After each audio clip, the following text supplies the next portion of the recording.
molecule. Whoa. This is actually the second part of investing, which is the second part of the finances having to do with marriage, and we didn't finish this last week, so we are going to finish this part this week, so thank you for tuning in. If you didn't see it last week, it's on the, it's been streamed, so you can catch up that way if you want. We're going to begin actually talking about continuing our talk about investment vehicles. If you remember, the 401k was an investment umbrella that a lot of employers now still use as a benefit for their employees. So I'm just going to go through some of the benefits of the 401k, kind of refresh our memories a little bit. Usually, most employers offer 10 or 20 different products that the employee can choose from when creating or investing in their 401k.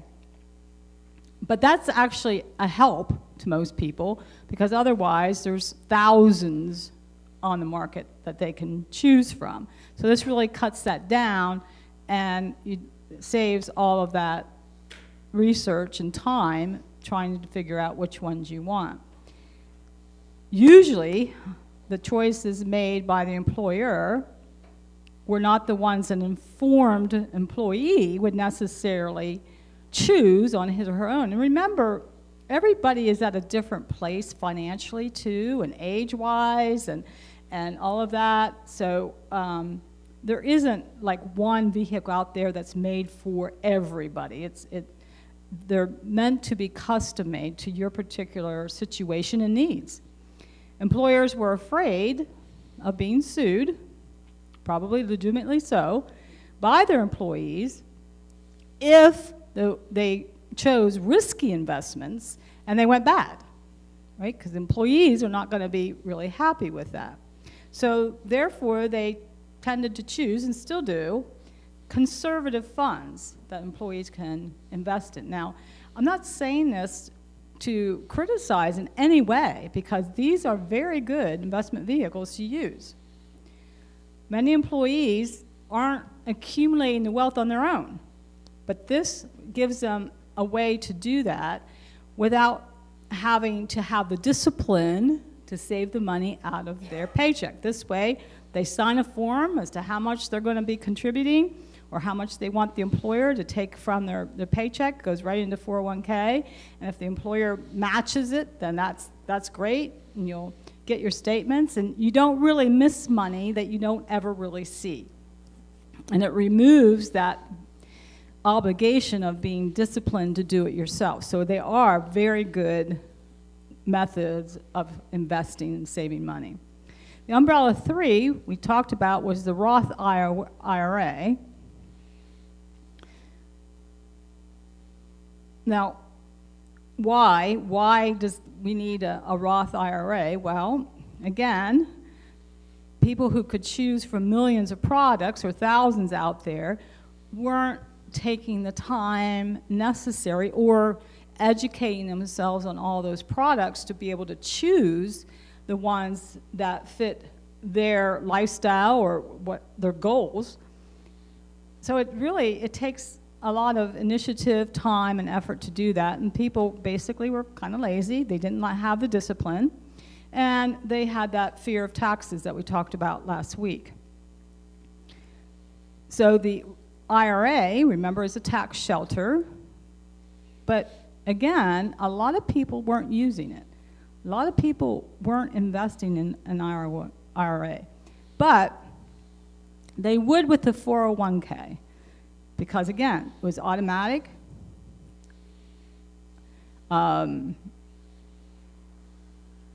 It was easier than the IRA, yes. Is there an incentive to the employer to offer that besides obtaining a good employee, or? The incentive is they can contribute, and you're right, it offers really good benefits. But there was that other benefit you talked about now. It slips my mind, to the employer to offer the 401k. Yeah, the employer got a benefit as far as they got a piece of the action as well. So, yes, Yeah, the that's what I thought. employer, if they were big enough and they had enough employees, they got a rebate, not a rebate, but they got a initiative from the government to participate. Now, if they were a small one, they didn't get that, so a lot of your smaller companies did not participate.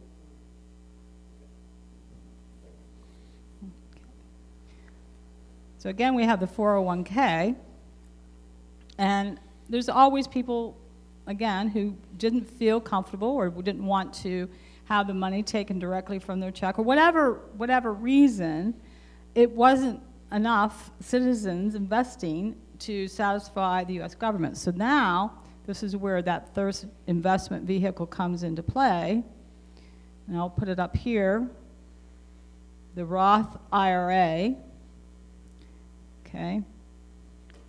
And it is similar to the traditional IRA, except the earnings are tax-free, not tax-deferred. Okay, remember we talked about that last week, about paying taxes when you take the money out. This is tax-free. This means the federal government already got their taxes, and everything that's earned in the Roth IRA is tax-free as well.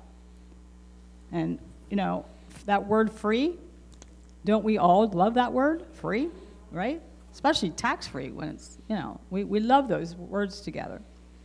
We don't have to track our earnings. Didn't have to worry about paying Uncle Sam, you know, each year and do all that paperwork that's required. There were no tax liabilities with withdrawing the money.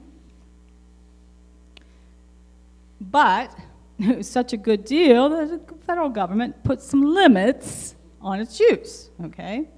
In 2025, the income limits are $150,000 to $165,000. So you make more than that, you can't use a Roth IRA. Contribution limits are $7,000 to $8,000 per person per year, okay? And $10,000 if you're over the age of 62, right? Not 62 to 63, it's 62, No, it's if you're over 62. It depends on if you're 62 and a half. So you can only do 10,000 if you're between those 2 years. If you're 62 and a half, it depends on the year you were born. Yeah, but if you're over 63, Okay. is that, am I right? It Or not? depends on if you're 62 and a half, you're still eligible depending upon the year you were born and the month you were born. But the Because 10, they changed all your retirement age Okay. has been changed. okay, So And- if you're 62 or you're 62 and a half or you're 63, you're still eligible depending upon what month you were born. but if you're over 63, you can still invest 10,000. Not after 63, You're not? no. Okay, But it's 62 and 62 okay, and a half. that's you what I can. wanted to clear that up. I couldn't remember that.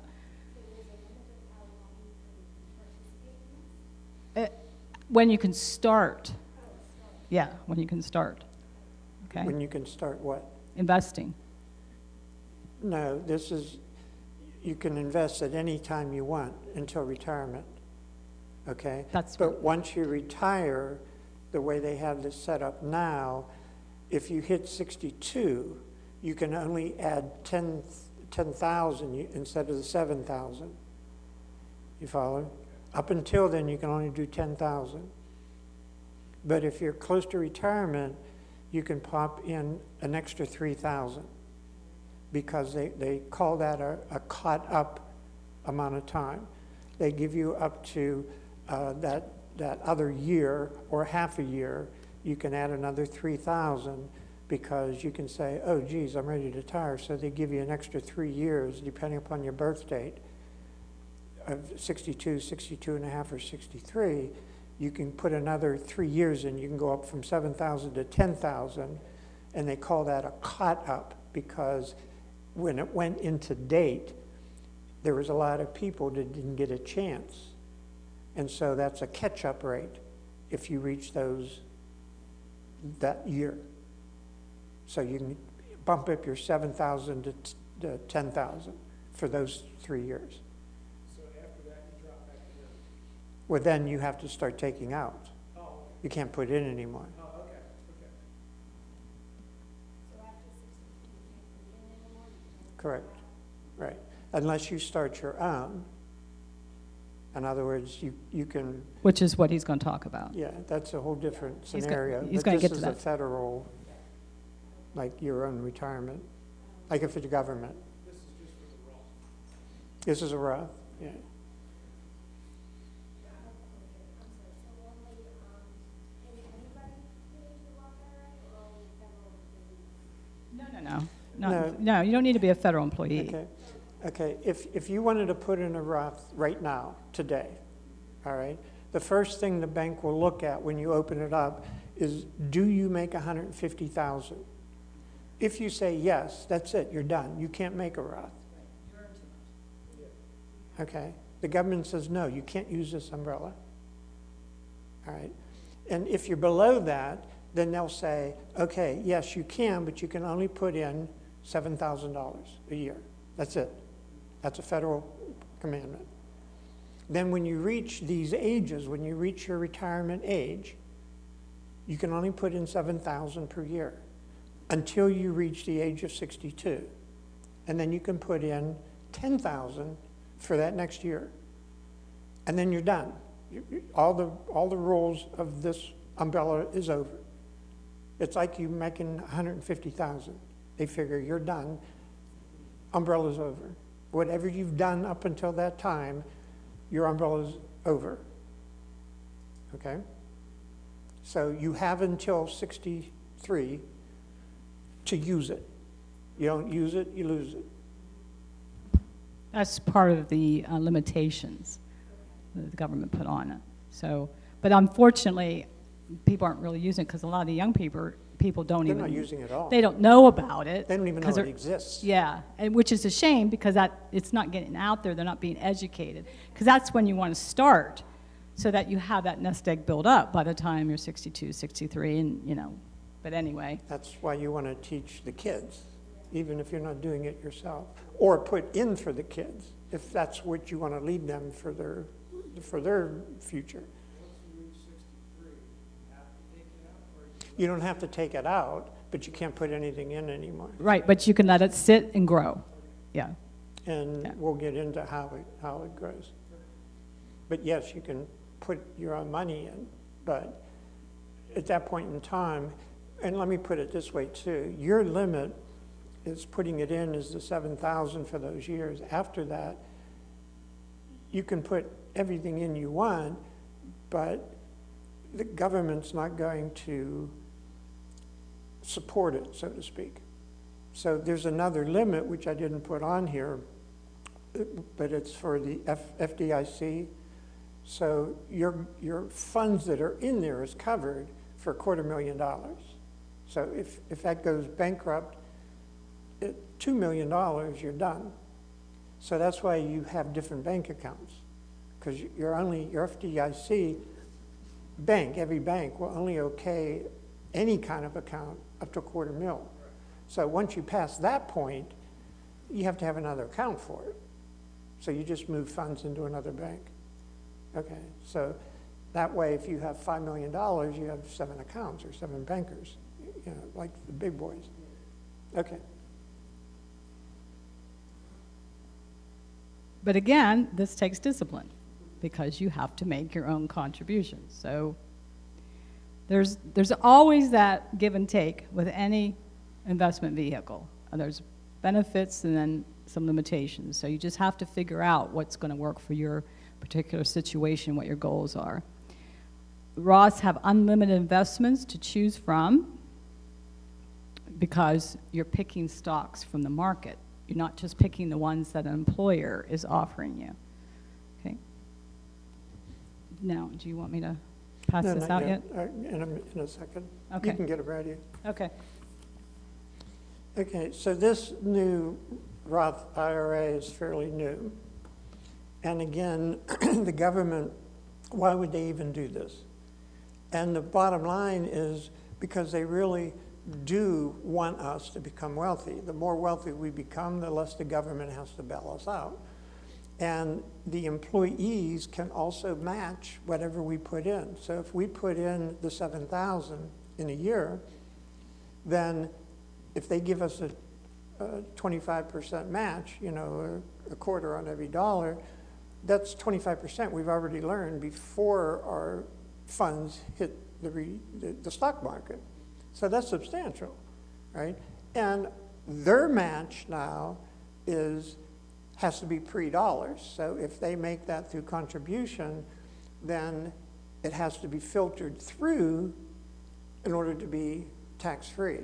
So we would lose that, out of that nickel, we would lose whatever our taxes would be through the federal government, but then everything that goes into the Roth is automatically tax-free from there on in.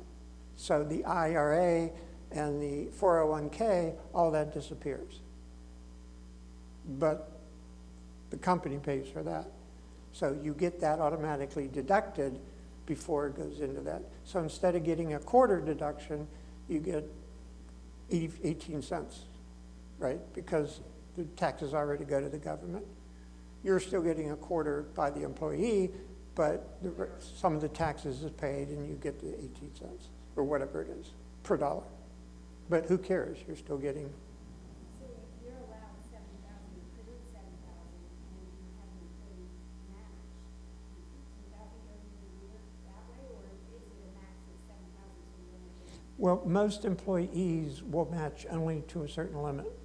So they'll say, we'll match your dollar for 25 cents up to X amount of dollars. So if you put, every employee differs. The bigger the employee, the bigger the match. So if you're like in the government, your match is huge.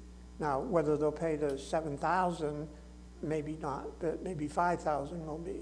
But in a business match, it's probably 1,000 or 2,000, if you can put that much in. Yeah. So I'm allowed to put 7,000, and whatever the match is not going to go against my 7,000? Don't confuse this with the 401k. Oh, okay. That's what you're confusing this with the 401k. The employer is not doing this. This is something you're doing on your own. No, Okay. this can be through an employer. This is a Roth, and if you have an employer who offers a Roth, this becomes a Roth 401k. So, but you have to check your employer to see if he offers a 401k Roth, okay? And if your employer offers that, it's just like a Roth 401k. Now, your employer is huge. It probably offers it. Your employer is small. I don't know if he offers it. He may not. He probably a standard 401k. Or he may, okay, well, see, small employees don't get that kickback because the reason why they don't is the government had to offer employers money because they have to pick the stocks. They have to take out the account. They have to do all the accounting. They have to do all the tracking. And that means personnel. That means they have to work behind the scenes. So they were saying to the government, if I'm going to do this, you're going to pay me something. You got to give me some incentive. And only the big boys had the personnel and the technique and the tech stuff. And the government said, okay, you know, you're right, you know, you multiply that by 100 employees, that's a lot of work, we'll give you this incentive. And that's how they got them on board. And the companies like the government, they said, what the heck, you know, we lose money anyway, so yeah, we'll do it. So yeah, so I don't know if they do that 401k, but if it's government, you have the other one, that, not the TSB, but the 340B or whatever they call it. 403, what? 403B, which is the same thing. Okay, so they'll do their matching and their thing, but they have a special thing which is even better for real people, for federal people, which is not us peons, right? So you get what the state gets, like a senator and all that jazz. So you get the cream of the crop. So this is probably much smaller than what they do. You get the best. So this is what, like I said, the senators, the governors, the presidents, this is what they get. This is what you get in healthcare too. You get the best of the best. So I wouldn't worry about what they offer, but whatever they offer, take it and do the max. You know, because you get the best. If you ever leave the government, you'll realize how little the regular people get in their jobs. You'll see the difference. Or you can talk to Nagid. You'll see the difference between government and people. You know, I mean, you just make a fortune just staying with the government. You know, so nobody leaves the government unless they're kicked out. Nobody leaves, and it's hard as hell to get in. But once you're in, stay in. Okay. Okay. So where was I? All right. Okay. So anyway, that's why the government wants us to be rich, because they're taken care of. They don't want to take care of us. So they want us to be rich. So that's why they do all these things.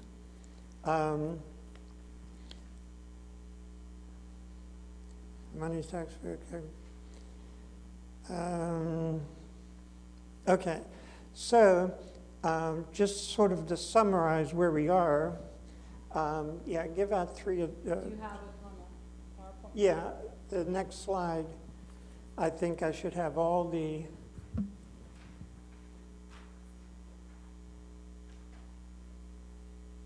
don't know if I have it, okay. No, I don't. There should be one that says, oh, maybe I do. Wait, no, that's just back to the old one, I guess. Okay. Oh, wait. Okay. Well, I'll go back. I'll go through them just individually. No, it's on the paper actually. Okay. So these are the steps of it was as far as investing. So I might have some on the board there. But remember what we were talking about in investing. The very first one, or the very first step, was just investing as an individual. This was way before government intervention.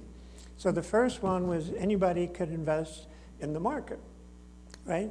Now, the advantage of that is you had a gazillion products to choose from.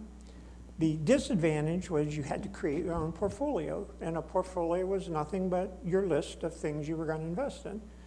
The problem was you had to diversify, because if you put all your eggs in one basket in that stock or that type of stock, something happened to that industry, you went bankrupt. Now, the other difficulty was you had to track that, you had to report that, you had to pay taxes on that anytime income was earned.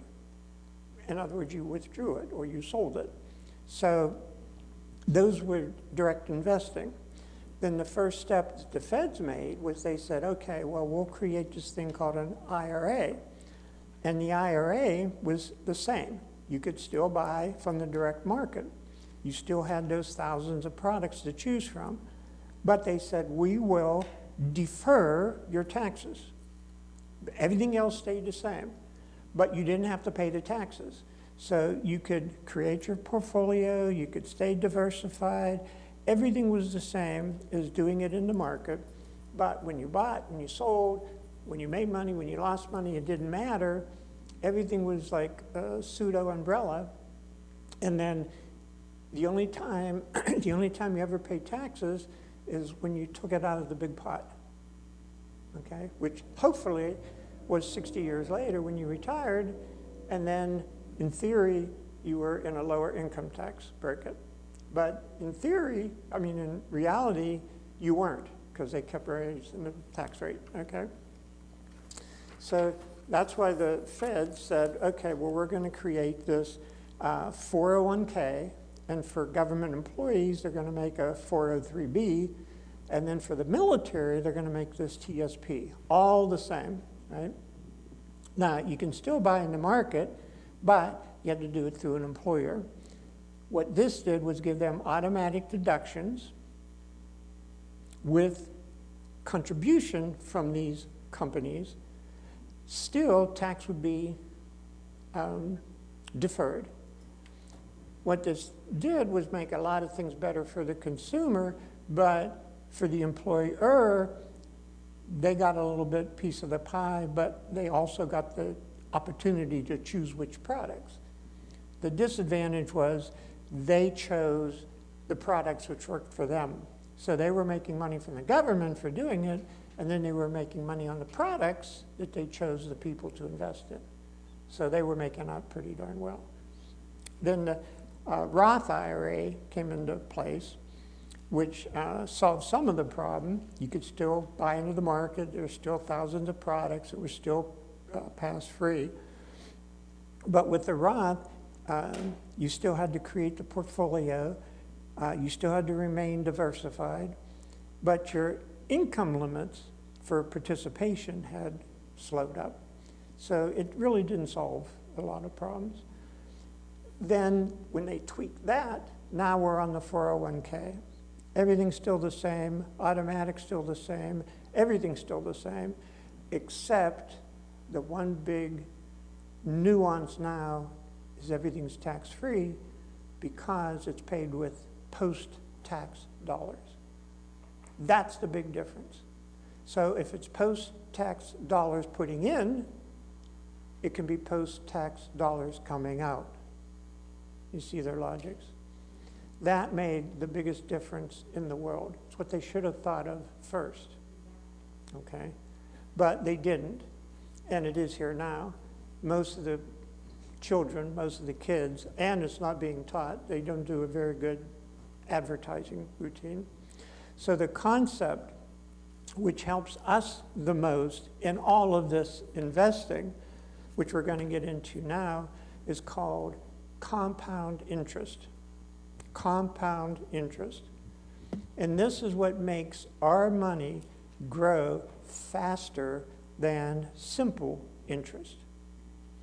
And it might sound complex or whatever, but compound interest is not a compound or complex term. It can be your best friend. It can be your worst nightmare. Compound interest is when interest is paid on interest. When interest is paid on interest, that's compound interest.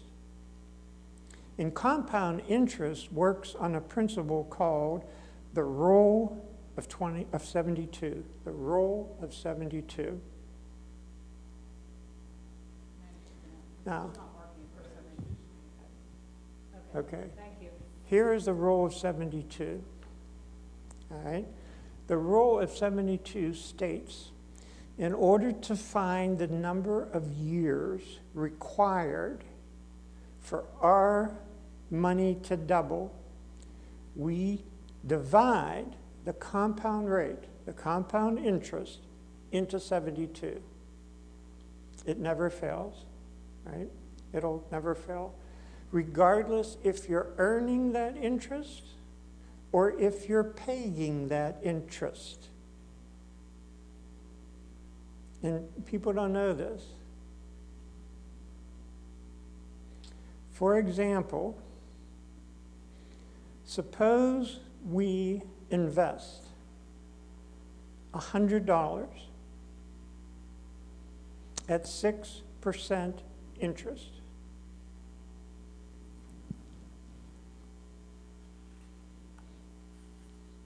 If we divide 6 into 72, can you do that in your head?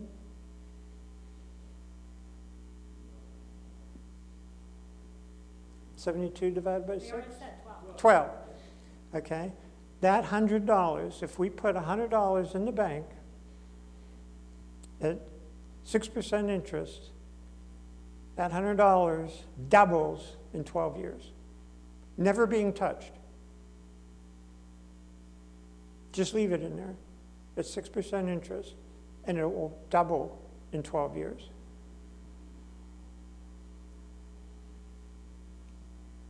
Suppose we had $100 in the bank at 12% interest, at $100. That $100, 6 years. Never touched. Never touched. Not earning just a 6%, just never touched it.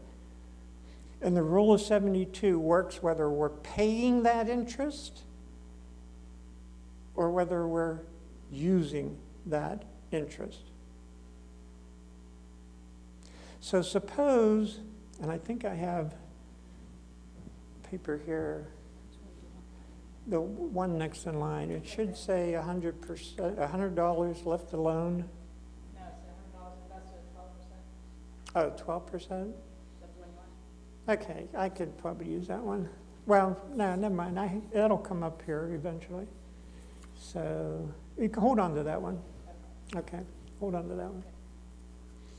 Okay, so now you get the idea. Now, let's suppose it wasn't $100 that was just we put in the bank, but let's suppose we financed a home, a house, at $100,000 at 6%. Now, even though we say, oh, we can afford it, and we're making the payments, but we have that 6% interest, right? But that 6% rule, that 6% interest in the rule of 72 is a good estimate of what we would actually pay, correct? Rule 72. So what do you think that $100,000 home would cost us at 6%? Not the price of the house, the cost of the house. You ready? $215,838.19.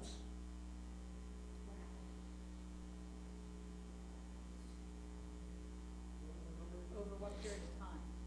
The 30-year mortgage. Okay, you can say that. $215,838.19.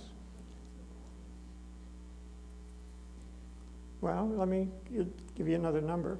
And I have papers here to back it up. So let's say we financed not a $100,000 home, because that doesn't exist anymore. How about a $200,000 home at the same rate for the same time, 30 years, at 6%? But after 30 years, we sell that home for, let's say, $430,000. So we bought the home at $200,000, we sell it $400,000. We lost money. We lost money.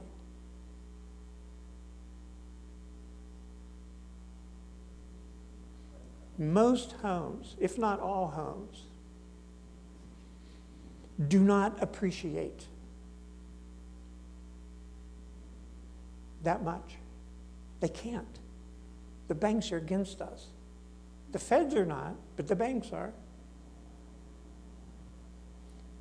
Appreciation is only one fact to consider, and it's the only fact we ignore. You got taxes on top of the 6%. You got insurance to insure the house. You got upkeep, because a 30-year mortgage, you're going to be fixing things.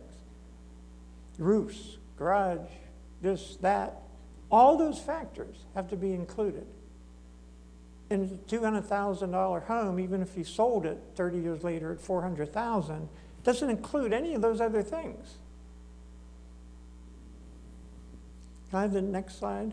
Principle 10.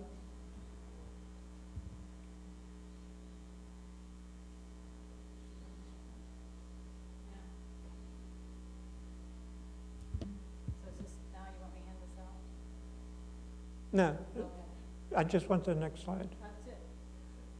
No, that's 72. No, it isn't. Investing $100,000. Okay, then the next one.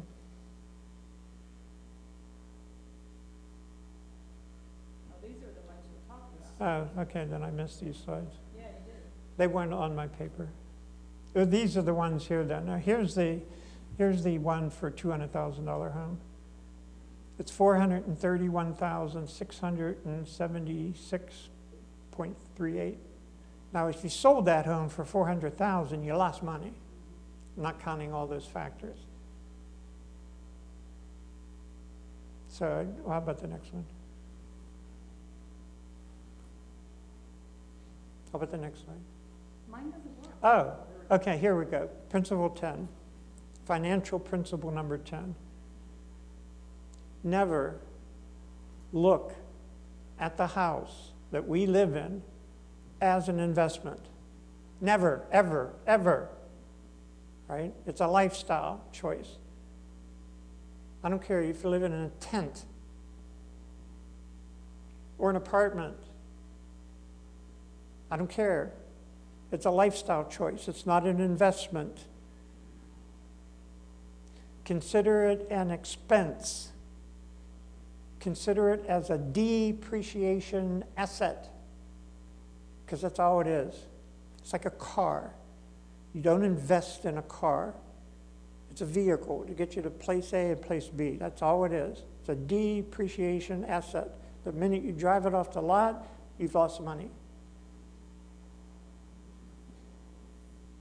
Home ownership. Is it our main investment or our main expense? It's our main expense. It's a lifestyle choice. The only people who ever call it an investment are vendors, people who want to sell us something. People who want to sell us the windows, the doors, the insurance, the mortgage. Sellers, they will say this is your investment. No, the stock market is an investment. When you make money on your interest, that's an investment. A home is a lifestyle choice.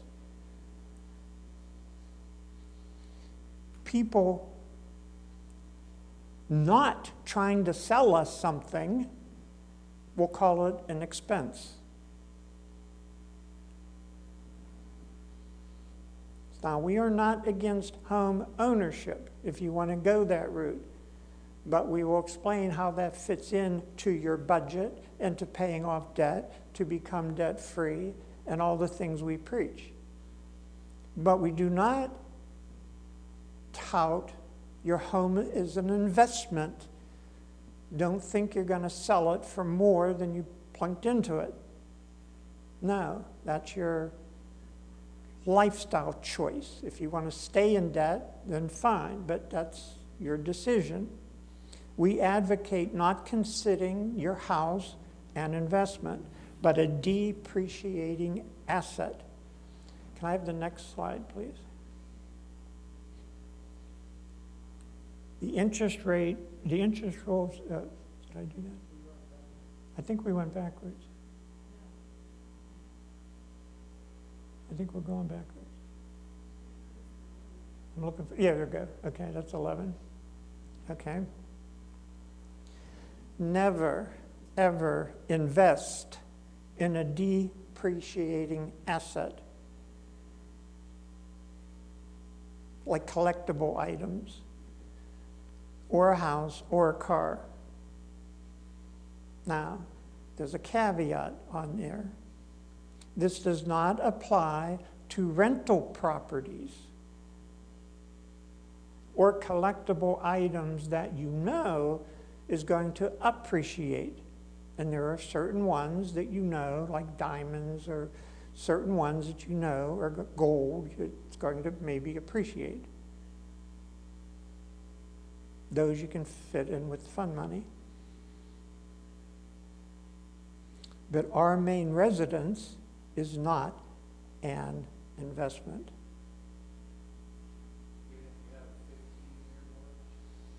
15-year mortgages are great if you take the interest rate that you're paying and then you use the rule of 72 to calculate it, and you see how much you're putting onto it, because some of the 15-year rates, what they do is they look at what the interest rate you're paying, and then they cut your amount of payment in half.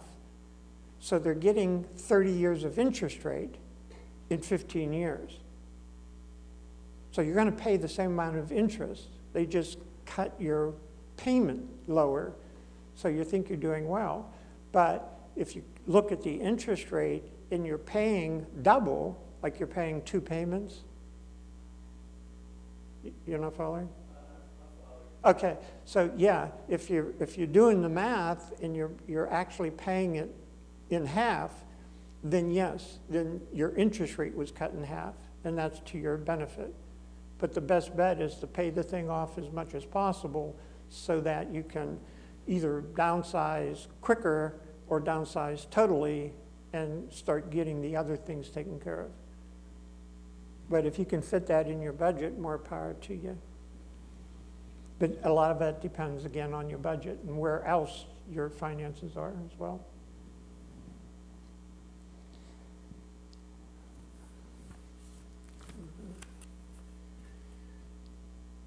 Okay, so hypothetically, let's pretend your home is a shoebox.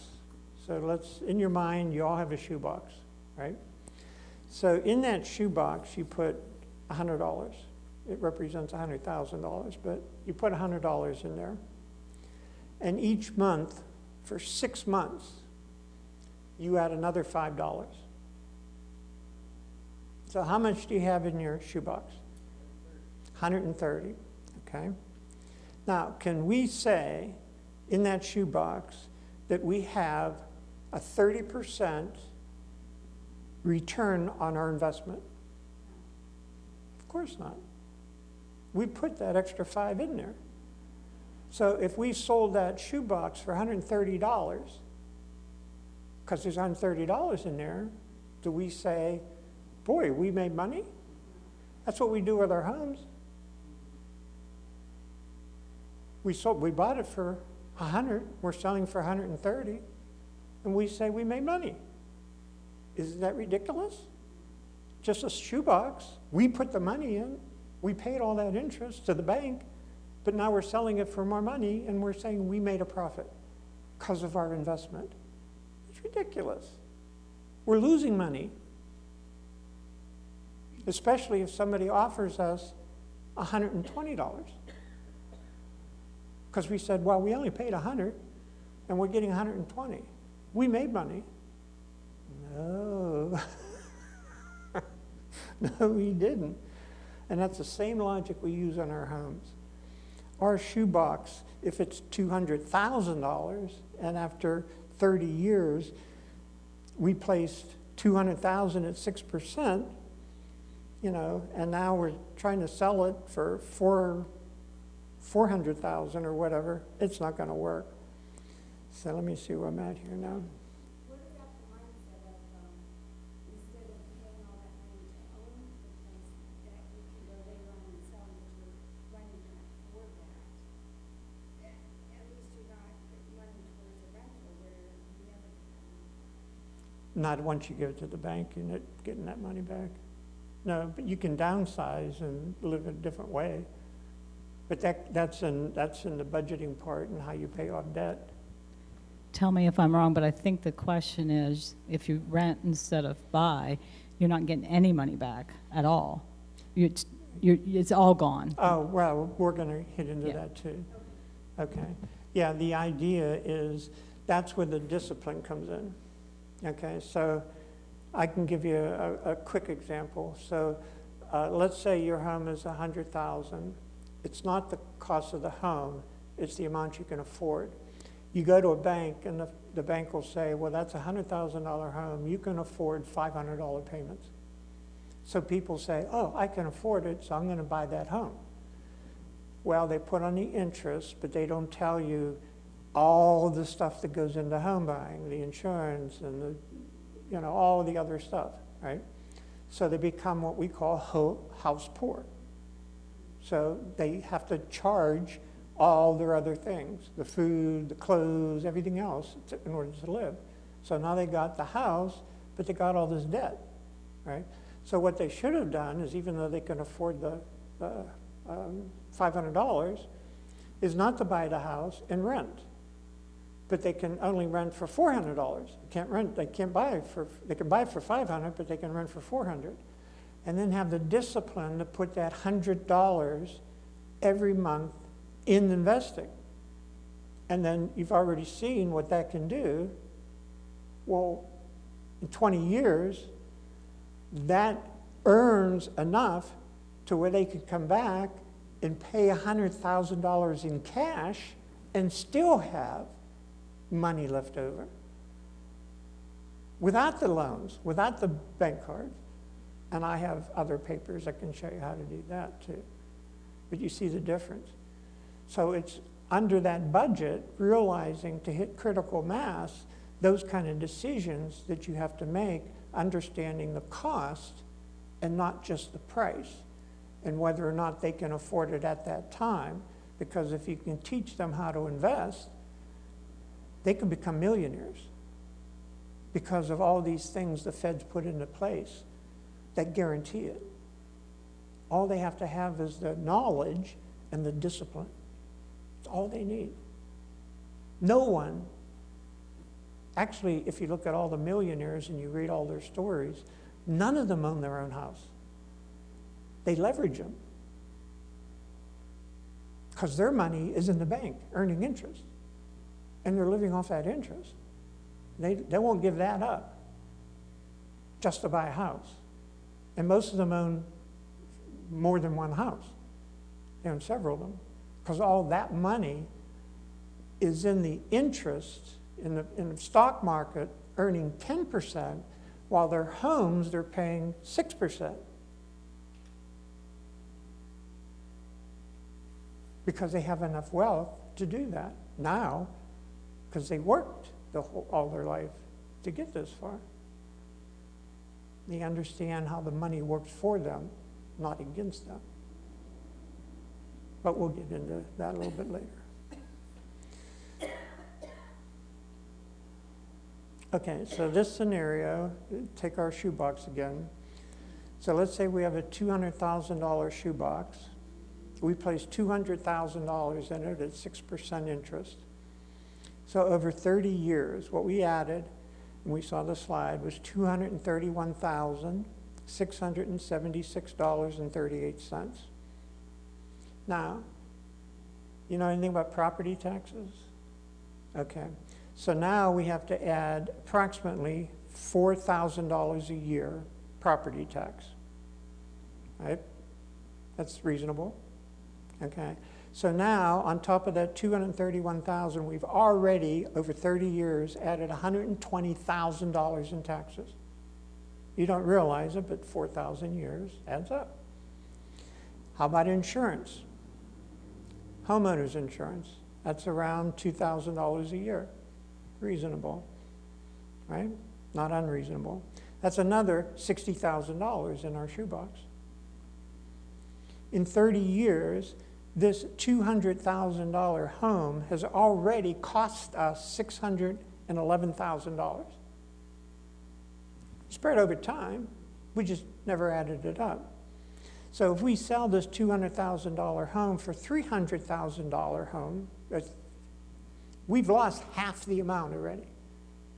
It's already cost us $611,000. And we've lost more than half of that. That's not what Scripture teaches us.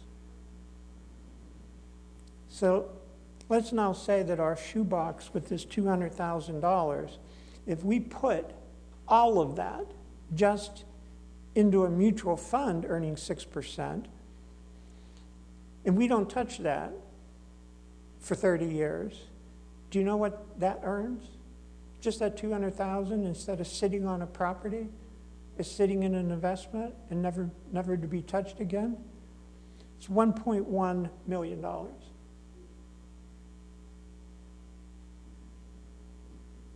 See, the idea is if we did that, hypothetically, if we did that, in 36 years or 30 years, we could go back in time, if we were disciplined to do that, pay for the $200,000 home cash, and still had $900,000 left in cash with no other bills or anything else.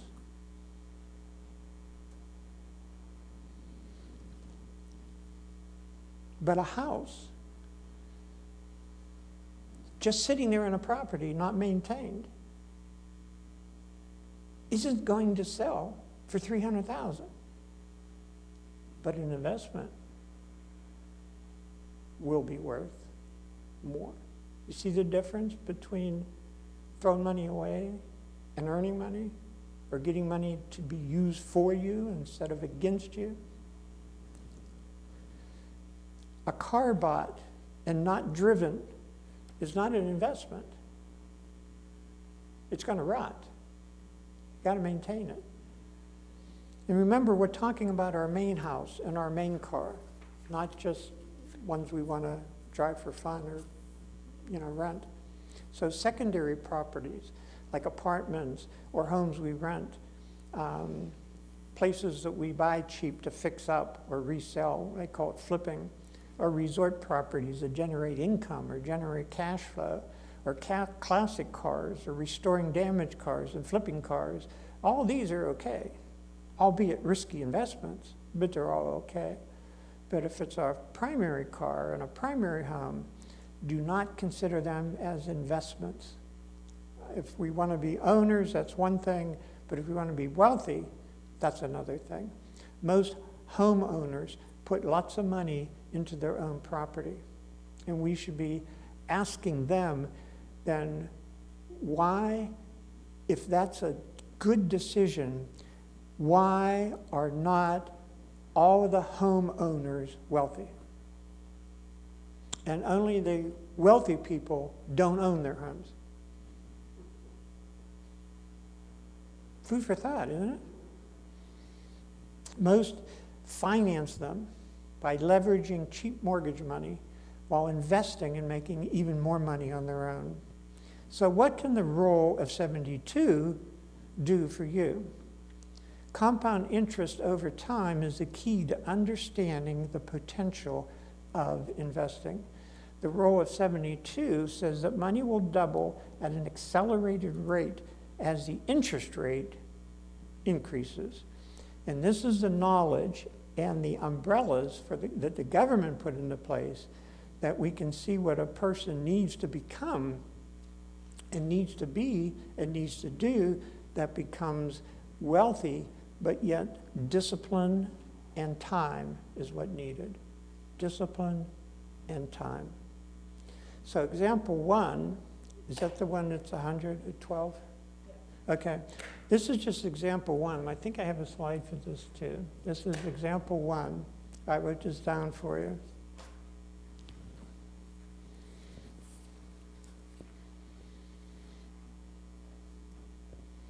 Now this is just $100 that, I don't know if that's a lot of money, but this is just, you put this away for the kids, you put this away for you, you just put this in a bank. Right now, you don't even need the stock market for this. You can get 6% at a bank with some of the new savings accounts. And you just put this away, and you just put a note or an attorney, whatever, and you say, give it to the kids in 36 years. And you just forget about it. Hopefully the kids live 36 years, okay? So in 36 years, that $100, untouched, no, nothing added, nothing done anything, just $100, earns them $5,813.56. It's 6%. So it'd be like leaving them. All you have to do is put $100 in the bank for each kid, and each kid gets $5,000. Just by leaving it there.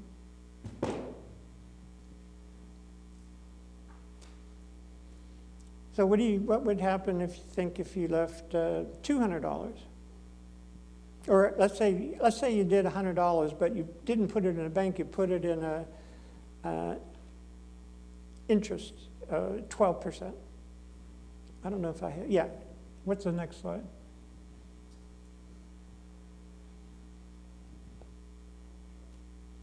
Is that, no, the next, you have the next, oh, maybe you don't. Maybe I did.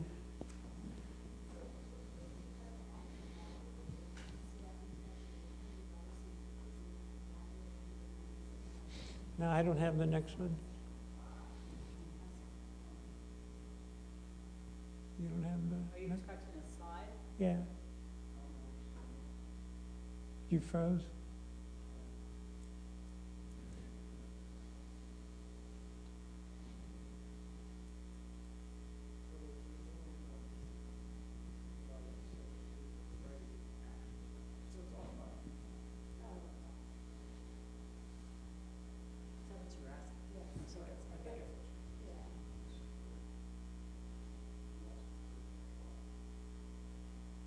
Yeah, tell me about it.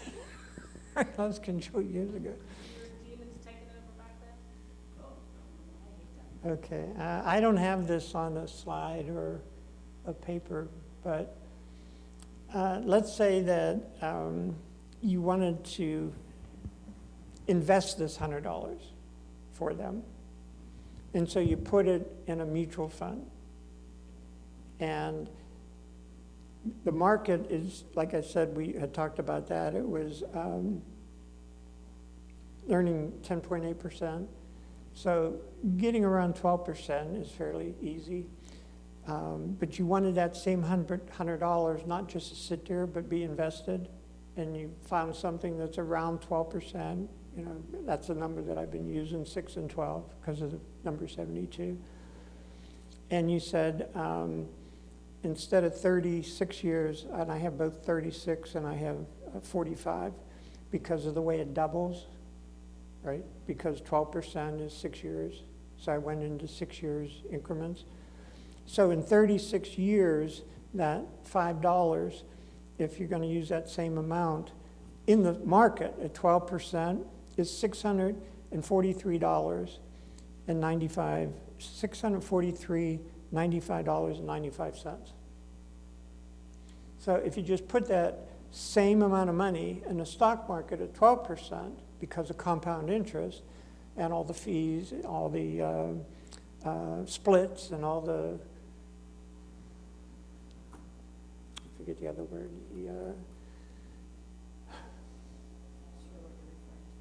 when the stock markets make money 3 ways. It's the interest, the splits, and the dividends. All those ways that it makes money. At 12%, huh? Pays, yeah, interest. It's there, you can consider it all interest, but it winds up around 12% money it makes. The stock market is about 10.8, around 11, but you could find mutual funds that do better than that over time, right? And it's been over 100 years, right? So what you do is you put this in, this $100 you put in, but you're looking for your kids, right? So you pick 36 years, because that's a multiple of the 72. But every 6 years, it's going to double. It's the doubles that you want. It's the time, right? So in 36 years, it's worth $643. You leave it in there, say, for another double, right? It's up to 1.7 million. Just if they decided, well, I don't want it at 36 years, I'm going to wait till 42 years. You see what I'm saying? Well, still, I don't know how old they'll be, but if they don't want it in 36, they want one more double. They're at 1.7 million.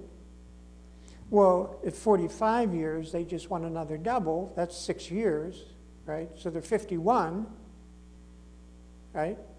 That's 3.4 million. See, money doubles at that percent rate. So when you give them the $100, in 6 years, it's only 200. But if you tell them or you put in with your attorney, they can't have it until the 52nd double, right? You can put aside for them $1 million easily by telling them how many doubles they have to get, which in their case, in 45 years, they can already get $1.7 million. And if it's in a Roth IRA in their name, everything's free starting with the $100 because you did that before, after taxes. Now, it might not work for us, but I don't know how many doubles we have left. But our money will double. All it takes is that time and that discipline. So did he ever get the change? Okay. I'm up to, I call it example 2. It's a slide where it's $100,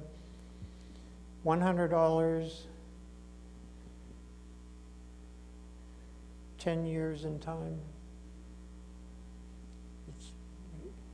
That looks like it. That's what you were talking about. Is that Yeah, so, okay, I stopped at 643, right? That was 36 years. So one more double, well, no, now we're, you don't have a slide for the next double. yeah, wait, okay, I don't know where you're at now. Wait, 349, yeah, okay, stay there, yeah. That's the one that I'm talking about. If you put that $100 in at an interest at 12%, either for you, if you live 36 years, right? But then I carried it on in my notes that if they waited, they said, oh, gee, thanks, you know, it's $643, that's $500,000, right? But knowing that if they stayed another double, money doubles, according to the law of 72, they want one more double. See, that's where the rich people make their money. They just wait. They don't buy the home then. They don't pay cash for their cars then. They'll do anything on the side to wait for that next double, because in 6 years, that turns into 1.4 million, and then 2.8 million in another 6. So if they have 12 years of life left, they're going to go for that. Or if their father set that up for the son's going to wait for that 12 point, and then probably put half of that in for their children. You see how that works? Because anybody who gets taught this, if they follow the program, the next generations are not going to fall into the same traps we are. They're going to not buy their houses right away. They're going to buy their homes cash with the interest that all these things are making. You following that? Okay, and that's how that works, because they know Scripture without knowing Scripture. They just know not to be a borrower, to be a lender. So they'll lend their money out, but they ain't going to borrow it, you know, per se. Because if you have $1 million in your pants pocket, but you owe $500,000 in your right pocket, you ain't owing anybody. As long as you can pay it off cash, you're not in debt. Right? Okay.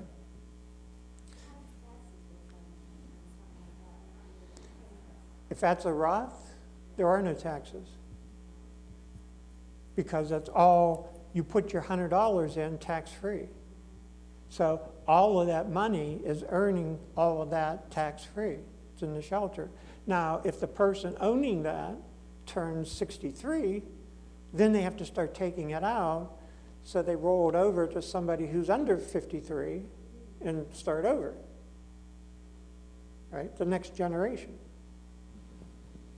So as long as you're under 63, you go for it. And as many cycles as you can do, you pass it on to the next. And then if it's in the same family, they're sharing that money. Like the Trump family or the Vanderbilt family or all the other families that know how to do that. You don't, yeah, well, you want the Roth 401k, not the IRA, if it's available. Yeah, as long as you're not making $150,000 a year.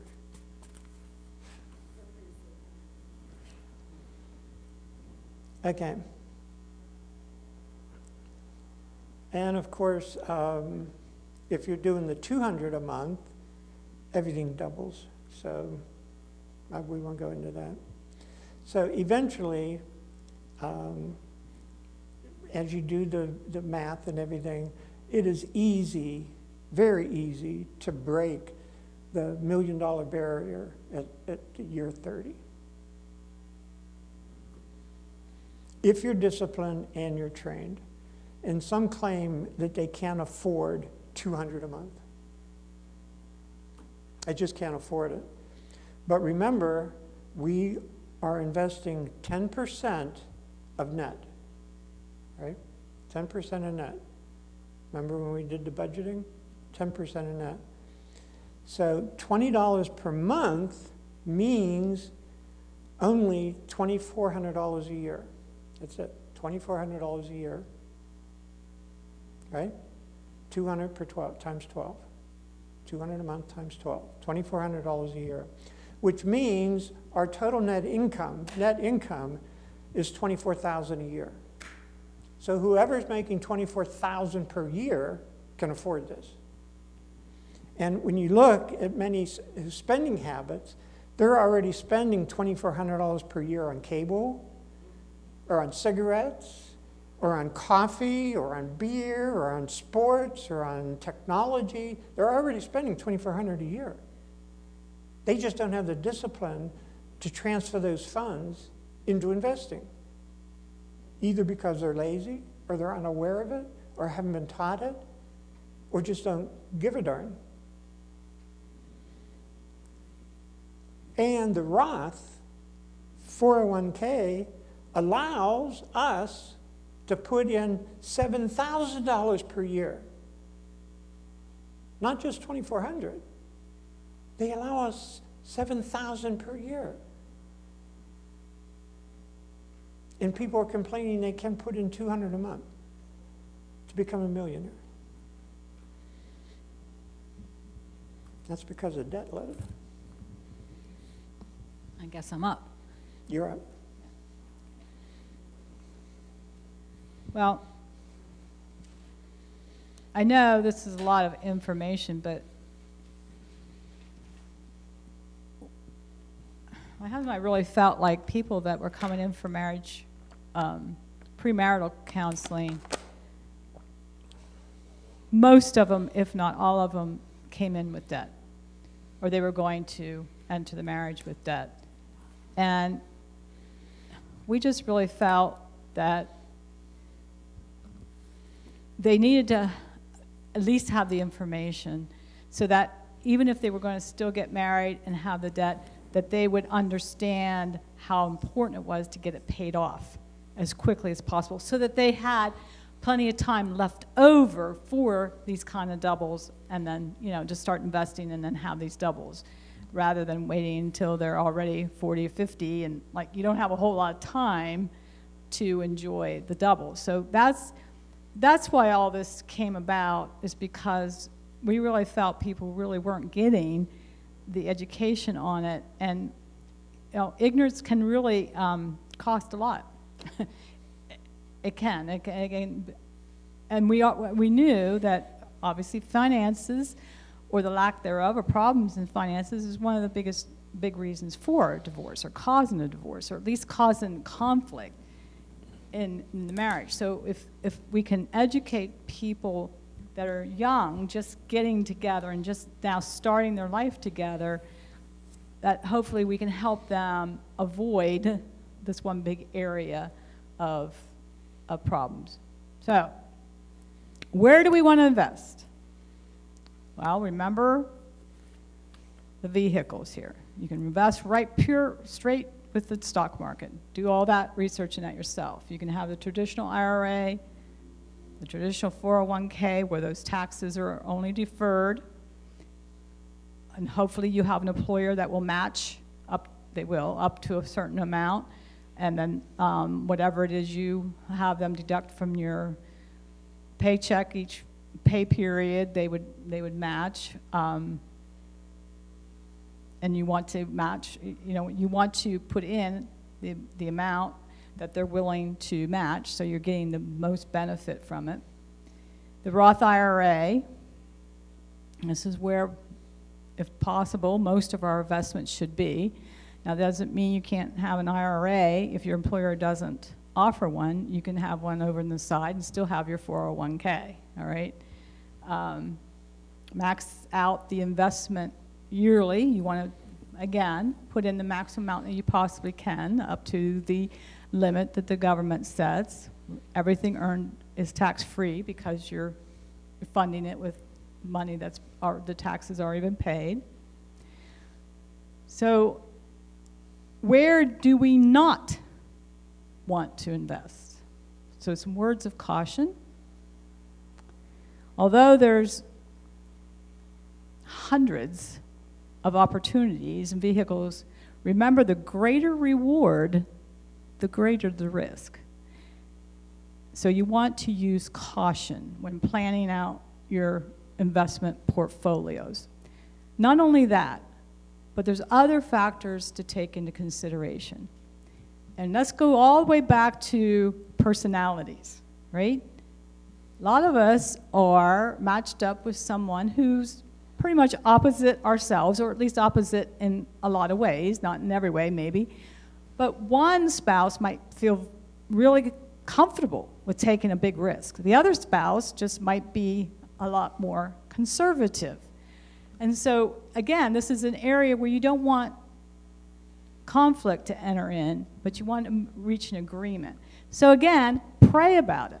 See how the Lord leads you and guides you in the amount you should be investing, taking in consideration that you both have different needs, different willingness, different ideas of risk and all of that. And you want to take all of that into consideration, but you really want to enter into this as a one flesh team so that you're working together on it. Okay, I want this slide now that has to do with the exchange traded fund, the ETF. Here we go. Okay.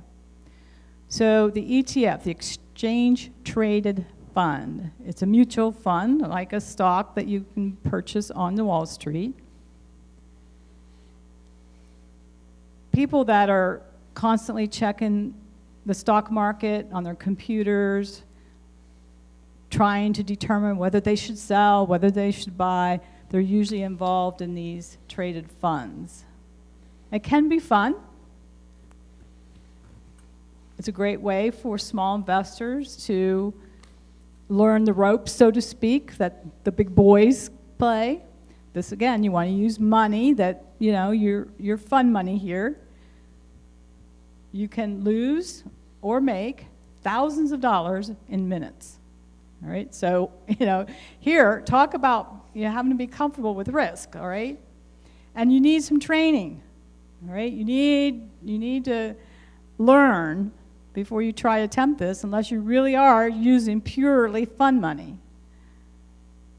For long-term investing, the exchange-funded trusts are similar to indexed mutual funds, and we're going to talk about indexing in a few minutes. Next slide, please. Gold. There's plenty of TV commercials about buying gold, right? And they're really not, gold's not a bad investment. But it should not be the main investment. It might be part of your portfolio. You might want a certain percent of what you invest in to be gold. Next slide. The IPOs, the initial public offerings. I think Mike talked about that last week. When a company, a new business,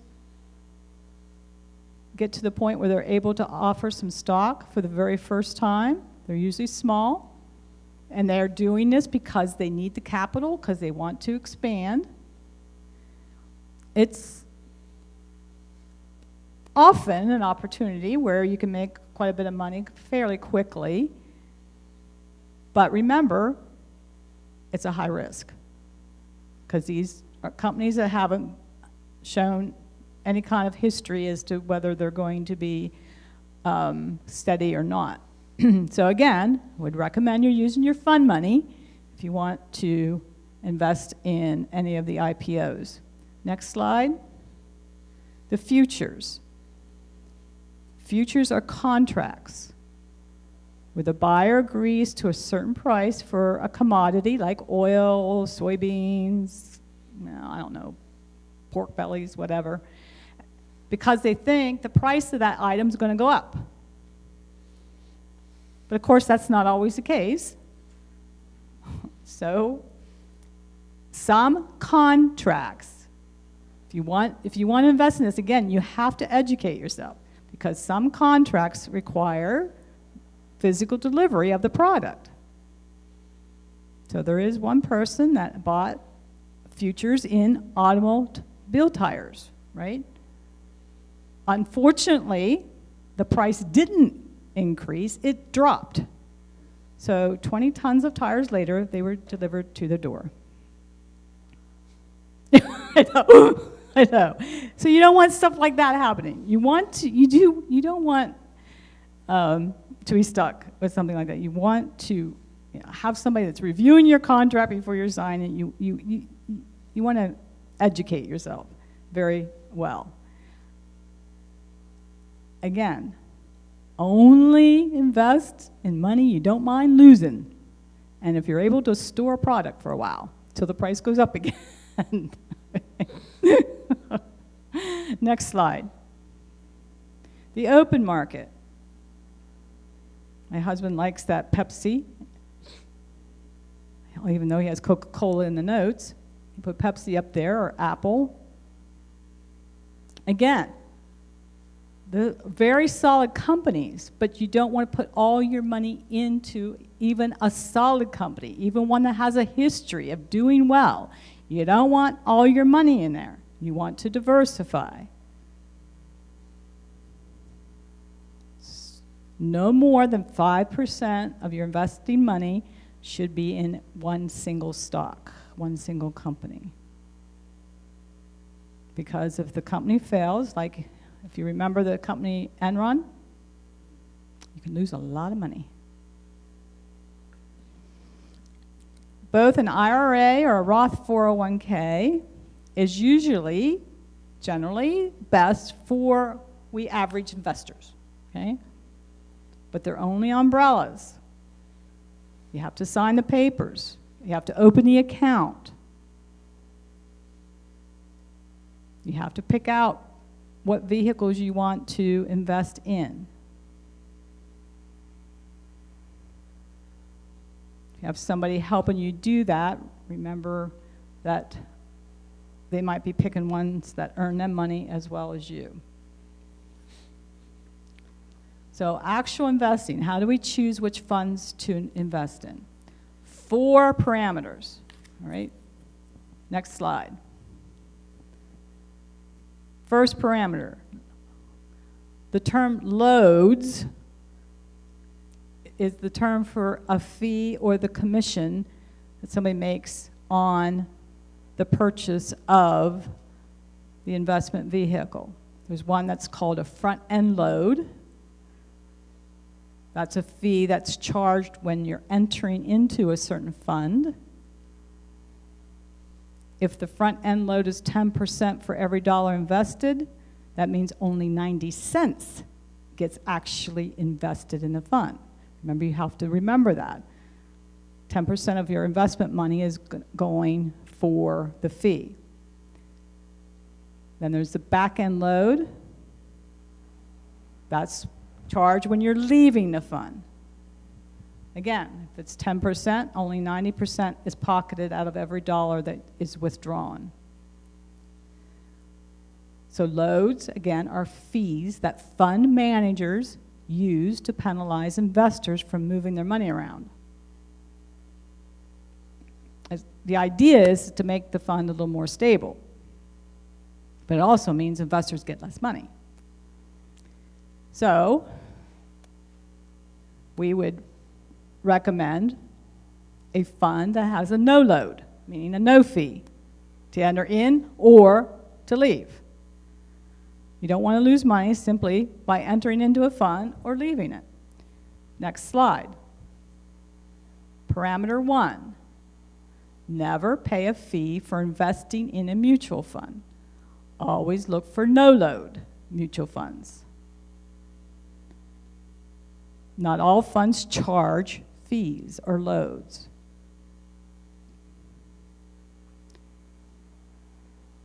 I'm sorry, I read that just opposite. I was reading, like my eyes are going wrong here. Not all funds charge loads, but they have fees. Fees to manage it, all right, for you. And they are entitled, managers of the funds are entitled to getting paid for what they do. They handle thousands of dollars for investors, a very difficult time. And it takes a lot of time and effort, discipline to manage a fund so that it keeps your investors happy, right? You want to keep your investors happy. So you want to be willing to pay that fee to manage the fund. You just don't want to overpay. Some funds charge fees at 10% or even higher. We recommend you don't pay any more than 1% management fee, 1% of the funds. Next slide. Parameter 2, always look for funds that have a management fee of less than 1%. So you're not going to pay more, you don't want to pay more than 1, but look for ones that have less than 10%. I'm sorry, 1%. So, indexing. Again, remember we said that with every profession, there's always lingo that you have to learn, and part of the lingo in the investment profession or investment world is a term called indexing. Indexing. The adjustment of assets within a portfolio so its performance and how it does, how much it gains, is matched to what's called an index. Now, indexing is when a fund tries to mimic, tries to copy what's going on in the market. And it mirrors the percentages.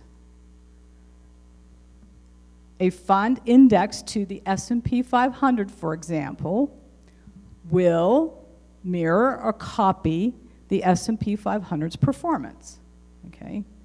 So it's indexed to the S&P, just means it's going to copy that particular index. Now, there's disadvantages, because there's disadvantages to everything. There's disadvantages of index funds.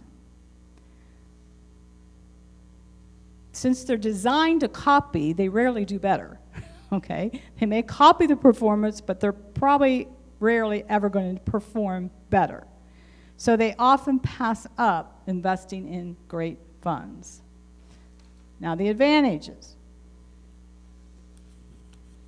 They copy what's been already proven, something that has shown over 30, 40, 50 years of history of being a good, steady investment. So they copy somebody that's been a proven model of securities investing. So this is good for beginners. Decisions don't need to be made on individual stocks. You don't need to create a portfolio or choose specific stocks. So this makes it easier to get involved. In other words, we want you to start. Just start. Jump in, but start with something that is easily managed or managed for you. So for example, if you chose a stock called Happy Pain Pill Company, guess who made up that name? Yeah. The Happy Pain Pill Company, yeah. Okay. You make $4,000 the first year and you're happy. Okay? Till you read that it's a 2% growth for the company. You may be happy, but it was only a 2% growth. The pain pill market grows 6% every year. An index fund would have earned $8,000 to $12,000. So now you're not quite so happy, you're in more pain. Thank you.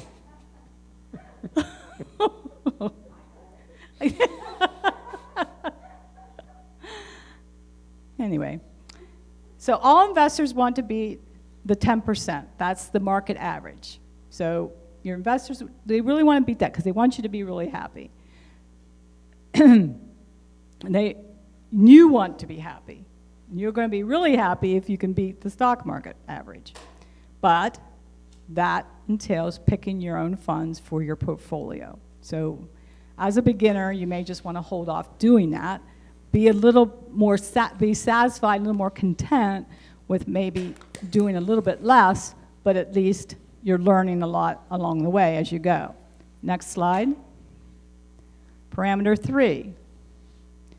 Until expertise is gained, it's usually better to invest in an indexed mutual fund.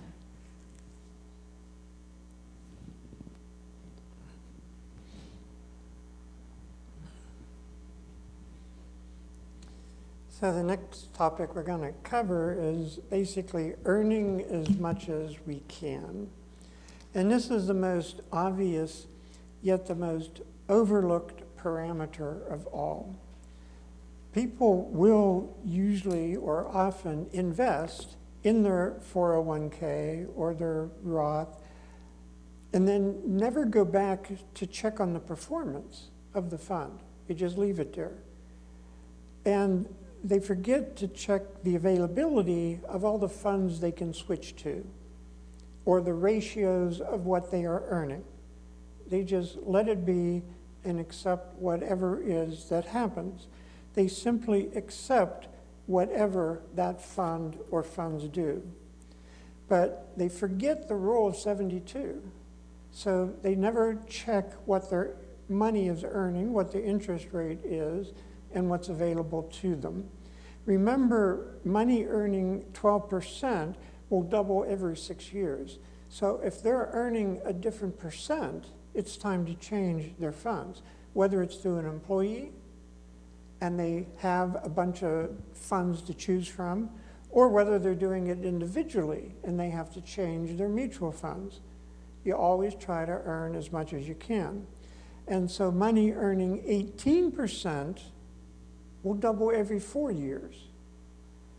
And the average that you should be never below is the 10.8%. Now, do the markets change? And sometimes the best you can do is a 9 or a 6. Well, yeah, the market will go up and down. But on a yearly basis, your average should be that 10.8%. And if you look at the market now, it's way up. Now's the time that you put in. But when the market is bad, you do not take out because the average is always going to be at least the 10.8%. Now, you're probably looking at close to 18 to 20%. It's what they call a bull market when you go ahead with things. In the beginning, doubling is not a factor. Ever see if I had a penny and you double it every day? No big deal. But at the end of the month, that's quite especially after it doubled 31 times. If money doubles from 5,000 to 10,000, big whoop. You know, it's another cycle. Okay, so it's $10,000. But if money at $600,000 doubles, that's 1.2 million. That's happy time. That's celebration time. Every time 1.2 million goes to 2.4 million, the next cycle, that's serious money then. And all that takes is never taking it out, ever, for any reason. Because you're going to miss that double. It's going to happen eventually, because that's the way money works, according to the rule of 72. I have the next slide, parameter 4. We are to look for funds earning at the most possible earning. If the market is making 10 to 11%, look to earn at least 12 or higher. Is it always possible? No. But in certain markets, yes. And if you could add that, at least don't settle for 2% at the bank or 0.05% at the bank. I mean, that's ridiculous, especially if you're paying 6% at the bank for mortgage or 12% or 25% on a credit card. The purpose of the 4 parameters is making investment and choosing investments easier. Now, to do that, investors can conquer the feeling of being overwhelmed and looking at the vast array of vehicles, especially the ones we build in here. But remember, it all boils down to stocks and bonds. That's it. That's all it is. And mutual funds are just a collection of stocks and bonds. So when they say that we're indexed to the S&P or we're indexed to the market, that's okay. It means you're guaranteed whatever percent the market's making, between the 10 and 11. But you're not going to do any better than that. Sometimes you'll have to seek, or whatever the employer makes or whatever, but you're going to have to seek, if you want, something that's producing more than that. And for that, you may have to look around. But if you shop around for clothes, there's no, or cars, or houses, or anything else, there's no reason why you can't shop around for money. You're going to spend the money anyway, so you can shop around for the best value, right? So shop around. Getting people investing in the market can earn yields at least equivalent to the market. That's your bottom line. That's an index fund. They will work at least valuable to that. That's your bottom approach. But while it's in there, you can still shop around, look around for other things that will perform more, and to help people understand the prospectus. The prospectus is a booklet that every fund produces that tells you what they have done and how they produced in a 1-year, 3-year, 5-year, or 10-year performance rate, so that you can get an idea of what they've done over time. And you don't want a fund, in my opinion, that only has like a 6 months perspective, because it's only been around that long. So you want something that's been around for a lot of years. And most funds print these documents, these prospectus, I don't know what the plural is, prospectuses or prospecti? I don't even know what the plural is. Yeah, I don't know what it is. But yeah, but they're actually a legal term. They have to print these things out.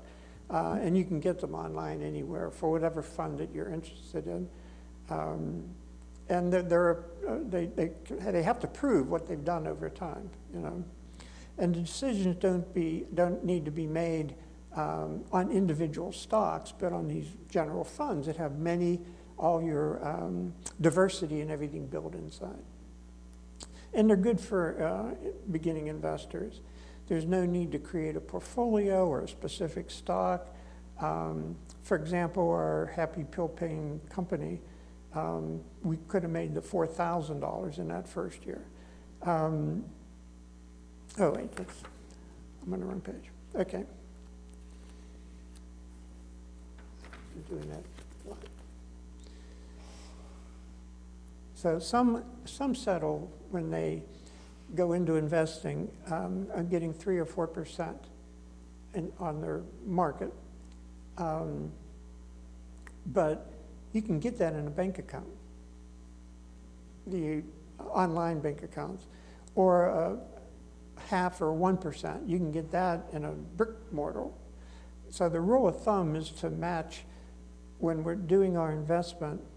If you're looking at a mutual fund, they're set up with what we had talked about here, the risk rate and the aggressive rate.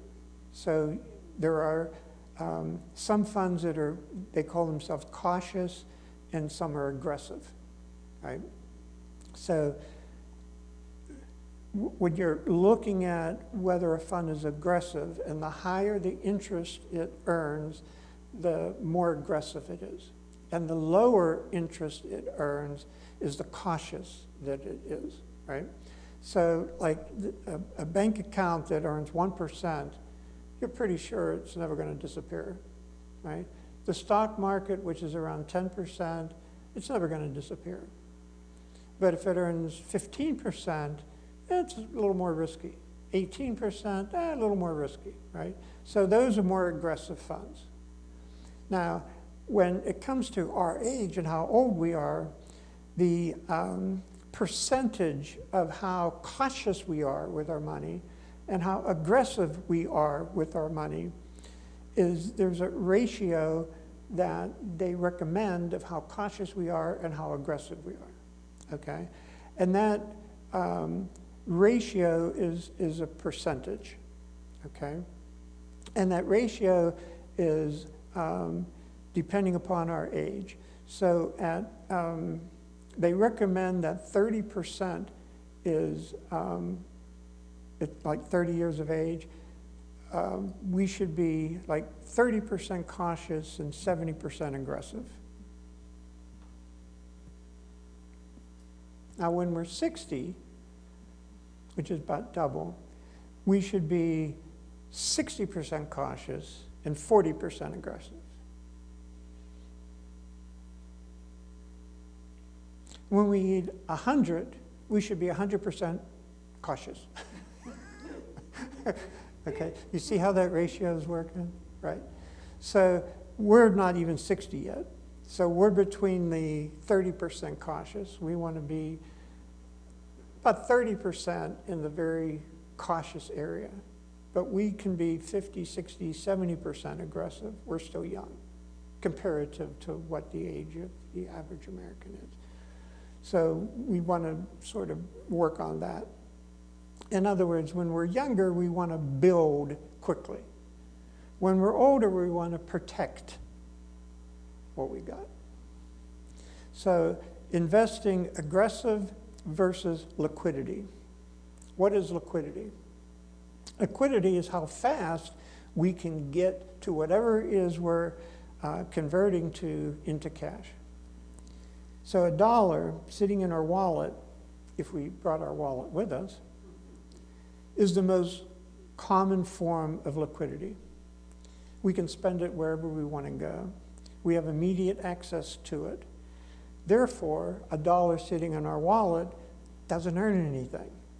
It's basically a piece of paper with a picture of the president on it. It's 100% liquid. But 100% liquid means it's 0% interest. Dollars in a savings account is not immediately available. We have to go in and make a withdrawal. And it takes time, it takes effort to convert it into spendable cash. It still, however, is relatively easy to withdraw. Therefore, it only earns a teeny-weeny bit of interest, usually 0.8 to 0.08 to 0.5 interest. That's all we're going to get, because we can do anything. We can walk in, use a Mac, we can do all kinds of ways to get to our money. However, dollars put into a money market account, I don't know if you're familiar with a money market account. Money market accounts are special savings accounts. They are savings accounts that are restricted.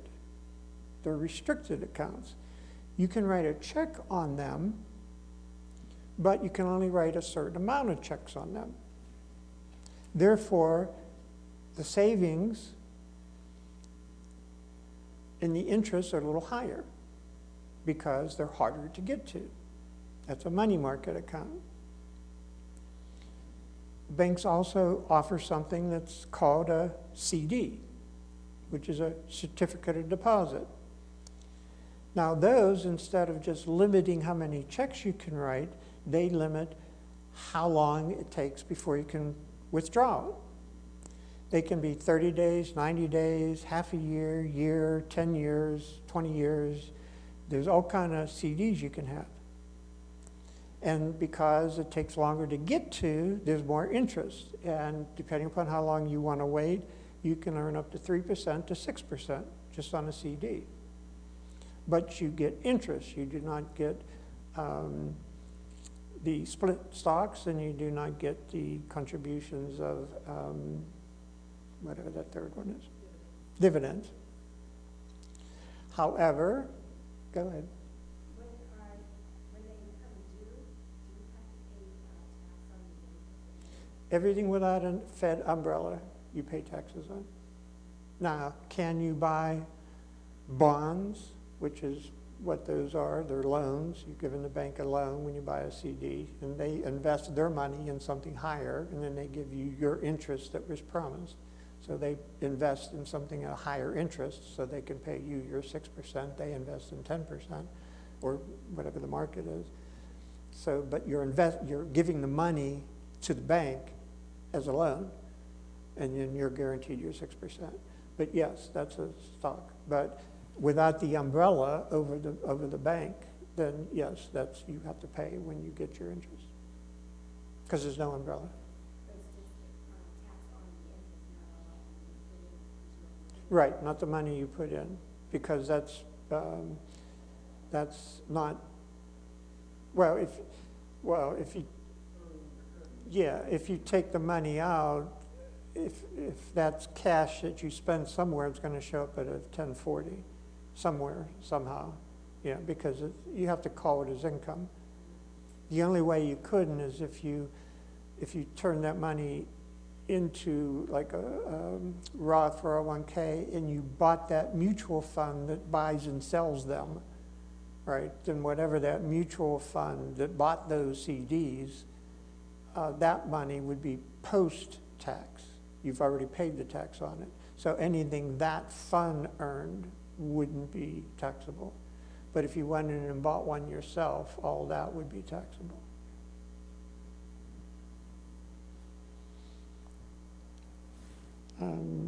Okay, so if the dollar is put into the market, there's more risk and it's harder to get to. So therefore, those earnings are much higher, less liquid.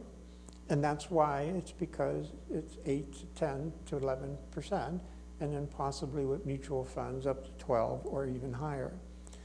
So the dollar can be put in the mutual fund, and that similar risk and liquidity as in the market can earn basically unlimited funds. Depending upon, again, you have to watch, you have to see what's going on. And then you have dollars that you could put in the IPOs, in gold, in future. Those are very high risk, but then you can have very high yields. And then the last resort is you can have all the things that we talked about with fund money and do all those other kind of things. So that's the story behind liquidity and interest.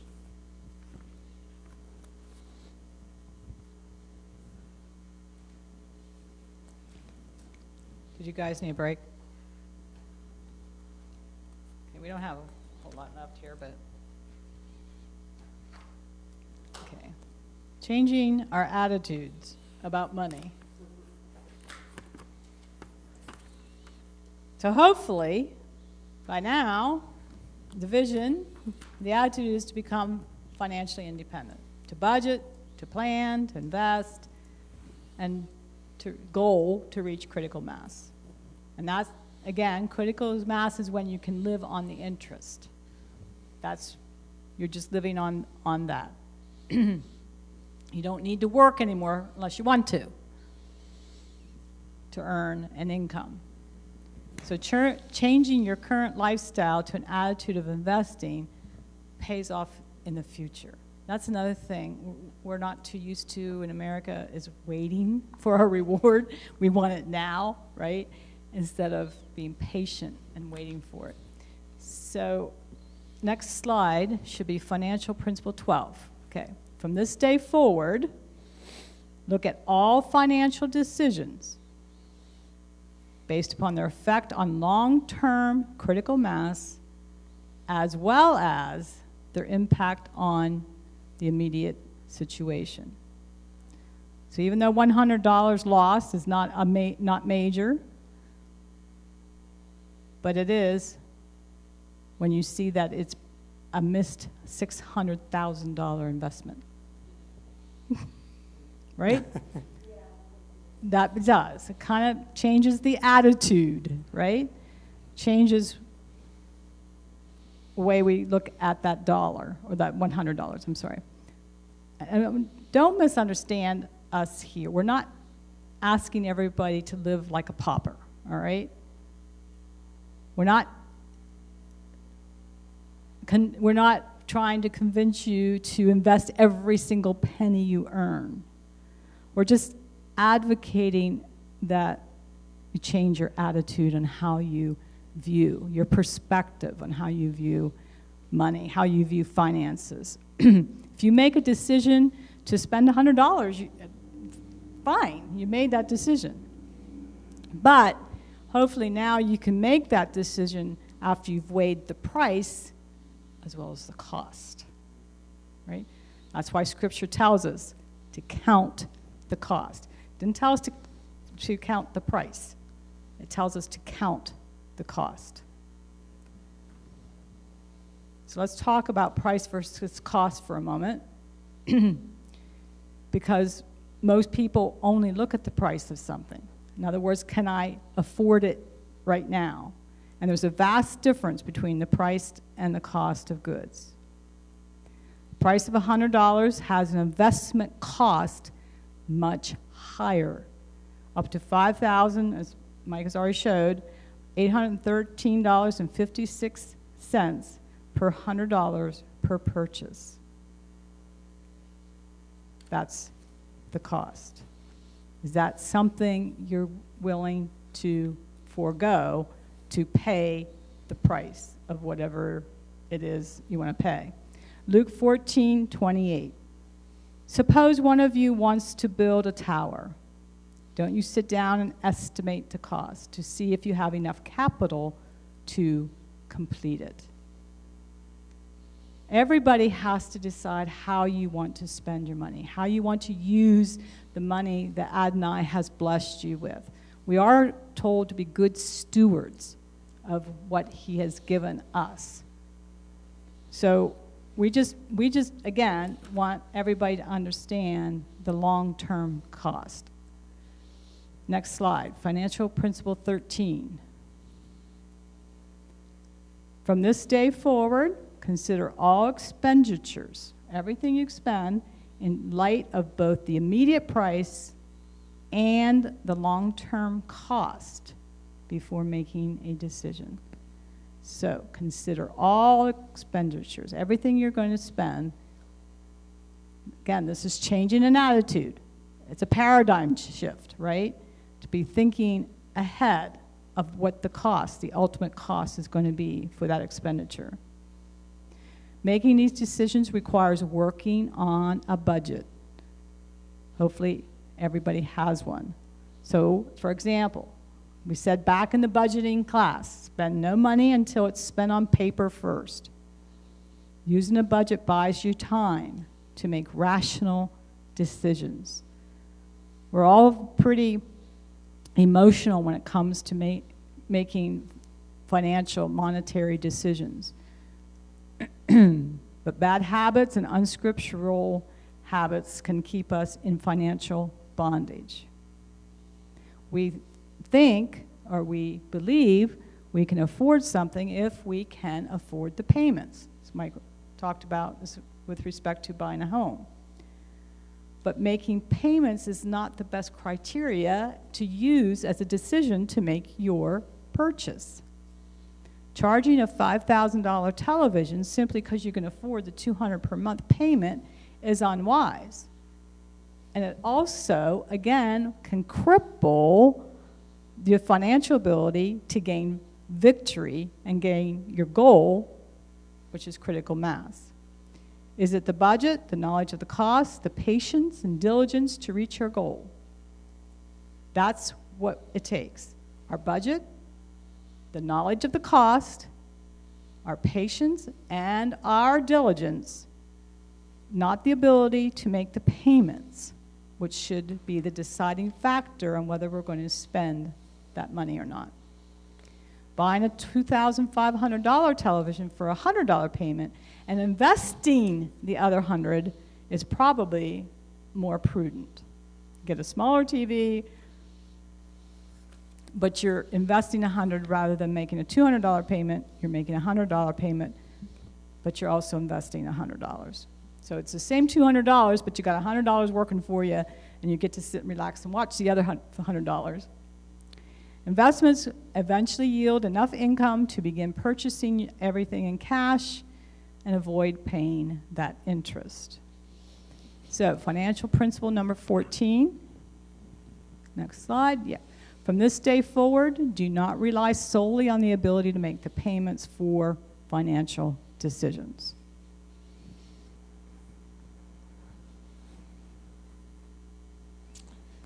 We're nearing the end. Here's some closing thoughts.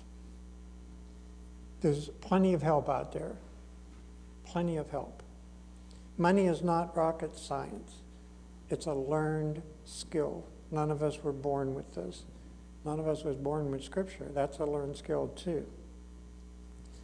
Whether radio, TV, computer, phone, or school, one of the easiest ways to learn all of this is through repetition. Over and over and over and over and over again. Radio offers a great tool to hear things over and over and over again. Whether you're in your car, whether you're earpods, all the young people always walk around with things in their ear. If we can learn the lyrics of a song by hearing it over and over and over and over again, why not can we learn all the finance by hearing it over and over and over again, by listening to the radio? Because there's finance all over the radio, but not on the music channels. We will spend the same amount of time repetitively listening to the things we want to hear. So we're not advocating an all or none approach here. Go ahead, listen to your songs, listen to your music, but also as you're memorizing all these lyrics, we can also memorize finances by listening to that as well. So why not memorize something that will make you wealthier instead of something that will help you learn in the game of trivia and win you a little piece of pie that goes with that game? Spend some time memorizing for your future rather than for just right now and what's going on in the public domain. Something that our God actually wants you to live by rather than just sing by. And talk radio can do that. It can do that. It's an instrument of learning. There's one that's around, it's called The Ramsey Show. There's YouTube. There's X. There's Sirius or whatever it's called. There's Apple. All of these. There's Money Matters. Google has it. Spotify has it. They all have this information on how to invest. There's one called Planet Money. There's one called NPR. All of them will give you reinforcement of this. You'll hear the terms over and over again. You'll hear what's going on in the market. You'll hear what's going on in all three of the indicators. You'll understand investment. They'll give you tips. They'll give you other areas to explore. And all you have to do is just listen and repeat. You got the format here. You got the foundation here. But you can fill in the gaps. Another one is books. I don't know how much you read, but books are a valuable resource. It'll create a new habit of reading, even if you read 15, 20, 30 minutes a day. And there are many, many, many books on finances. I don't know if you read Rich Dad, Poor Dad. That's a great book. That's Robert, I don't know how to pronounce his name. It's Kiyosaki. That's the way I say it. I don't know. There's a book called Investment for Dummies. It's still out there. There's one called Think and Grow Rich by Napoleon Hill. There's books in any bookstore. You can find books on financing. It's one of the biggest things out there as far as titles or topics. There's also streaming services on your computers. You can go to almost any course. You can take all kind of financial courses from the very beginning to the very complex. There are DVDs. all kind of courses you take on. Many are free, many are online, other than what we just offered here, hopefully trying to become one part of them. There's other resources that we can just turn to. And the last one is don't overlook human beings.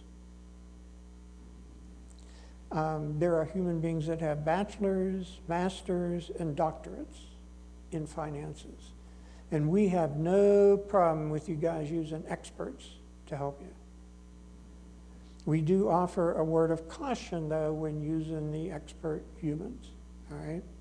Because we have found that there are two types of expert humans who help people with finances. And those two kinds are people that work on commission and people that work on fee. We talked about this when we talked about insurance, all right? Use caution with people who work with commission. People who work with commission are salesmen. They make money on their commission, so they will sell you product, they will sell you advice that works for them, that makes them the more money, right? So when you want somebody on your side, work only with fee-based people. Now, fee-based people will work with a set amount, right? So if you need help, pay them their fee. A person is worth their value. Pay them their fee, and then they will work for you. And tell them what your need is, what you don't understand. They will sit down, and they will give you true advice. If you can find a fee-based person who's scriptural, go with that person. Pay them the worth, tell them what you need, or where you're stuck or whatever, and they'll work with you. And they're worth their value. Right, if you need expert help. And many salespeople will do both. They'll say, I do work commission and I do work for fee. Choose the fee person. The commission will sell you a product, but he'll make more interest than you will. He'll sell you a product that he gets the front load. You don't. Okay? Or you'll pay for it. So work with the people who are fee for only. And then the second part is there was a comedian many years ago that started a phrase called get her done. I don't know if you remember him or not. So get her done. Get started as soon as possible. The earlier we start, the more doubles we can earn. Every tick of the clock means we're not doubling our inches. We're not getting out of debt. We're not doing our budget. We're not living according to what Scripture says. Don't let anything stand in your way for financial victory and perhaps becoming a millionaire in the next 30 years. We ask you only one thing from you. Please, please, please teach these principles to your children, to your grandchildren, to your family, and to anybody else who will listen. We would love to see such succeeding generations become more knowledgeable, become more wealthy, and become a bigger blessing to the world than any of us here now. Amen. Amen. Okay, you have more handouts over here. Oh, Do you want to start? Yeah. Well, these are just figures of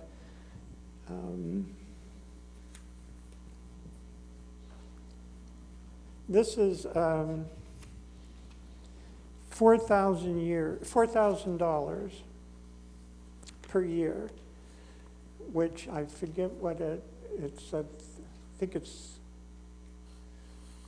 $48,000 a year, joint earnings if a family has. And if invested that, if you make If you give me one, I'll up take to it. $48,000 a year, what? If you give me one, I'll take it. Just Steve.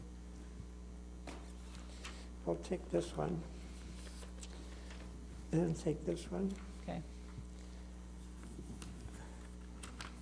So if you happen to get to 48,000, There's both of them. He's going to hand out.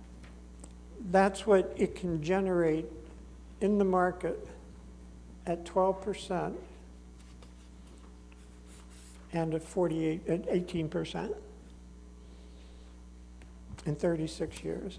And since all of you will live to at least 40 years, that's your potential.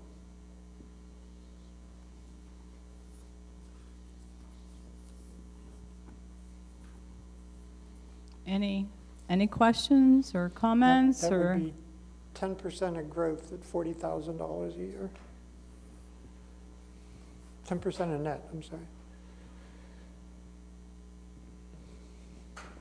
Boy, no questions, all right. I'm sorry, if you do have questions, I need, because I'm not hearing. No, he just said he wished you knew it 30 years ago. That's okay, it's not too late. You need to You still have 30 get years it, left. just start it. You might, yeah, you don't know how many.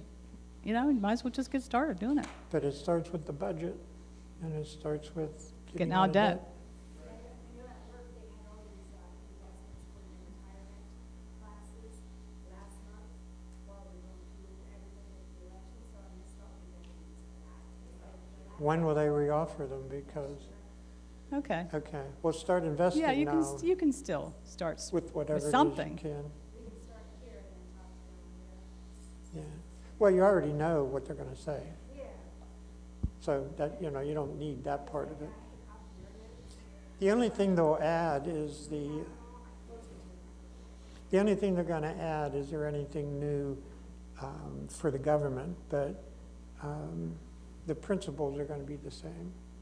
You know, just any new perks, because every year the government adds perks to their side. And then if anything's released for us, it comes out, you know, when the new laws come out. But you guys hear it first. Well, yeah. Well, you'll get it when the public gets it. But that was probably the prelude for 25. And then you'll get it next year, pre-26. You'll just get it first. All right. Thank you, guys. Appreciate